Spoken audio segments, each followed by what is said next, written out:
సామాన్యుడైన వాడు పరశురాముడి వంక చూడలేడు. పరశురాముడు నడిచి వస్తుంటే కేవలం ఆయన్ని చూస్తే కొన్ని లక్షల సైన్యం మూర్ఛపోయేది.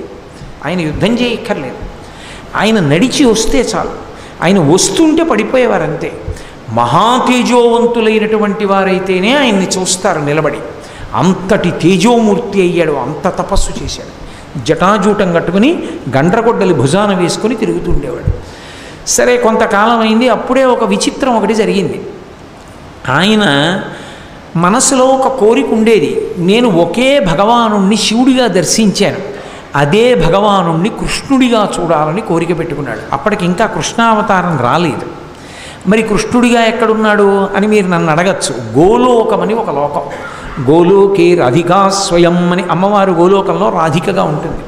ఆ గోలోకమునకు అధిదేవత కృష్ణుడు. ఆ కృష్ణస్వరూపాన్ని దర్శనం చేయాలని పరశురాముడికి కోరిక. ఆయన హిమవత్పర్వతం నుంచి నడిచి వస్తూ తీర్థయాత్రలు చేసి వస్తూ ఒక సరోవరంలో నీళ్లు తాగుతున్నాడు. నీళ్లు తాగుతుంటే 2 జింకలు పరిగెత్తుకొచ్చాయి. అవి అరుస్తూ పరిగెత్తుకొచ్చినటువంటి పరిస్థితి చూసి పరశురాముడు అనుకున్నాడు, వీటిని ఎవరో వేటాడుతున్నారు, భయపడి ఇలా వస్తున్నాయి అనుకున్నాడు. అవి అక్కడికి వచ్చి సేద తీరి నీళ్లు తాగుతుంటే ఒక జింక మనుష్య భాషలో అంది, జటాజూటం కట్టుకుని ఇంత తేజోమూర్తిగా ఉన్నాడు, గొడ్డలి పట్టుకుని,